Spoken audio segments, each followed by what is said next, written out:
Radhe Radhe. Hello, আমি মৌমিতা। কেমন আছো তোমরা সবাই? আমি তো ভগবানের আশীর্বাদে ভালো আছি, তোমরাও জানিও। দিনটা ছিল শনিবার, 20শে জুন। ছিল 2026 সালের জামাই ষষ্ঠী।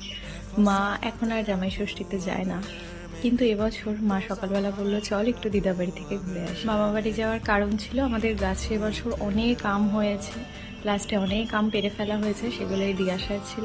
আর জামাই ষষ্ঠী উপলক্ষে একটু মিষ্টি নেওয়া হয়েছিল। প্রায় অনেকক্ষণই গল্প হলো সকালবেলা, একটু চা বিস্কুট খেয়ে এখন আমরা বাড়ি ফেরার। জামাই ষষ্ঠীর দুপুরে নিরামিষ খাওয়া দাওয়া করার পর বসেছিলাম গিফট দেখতে। বুনুর এক ফ্রেন্ড গেছিল পুরী। আমরা যখন পুরী গেছিলাম ফ্রিজ ম্যাগনেট আনার কথা খেয়ালই ছিল না, তাই ওকে বলেছিলাম একটা ফ্রিজ ম্যাগনেট এনে দিতে। আর সাথে ও বুনুকে সিলভারের এই কানেরটা গিফট করেছে। কি যে সুন্দর কানেরটা, পরে একবার দেখাবো তোমাদের। তো এইভাবেই তোমাদের সাথে আমার গল্প হবে। তোমরা ভালো থেকো, সুস্থ থেকো।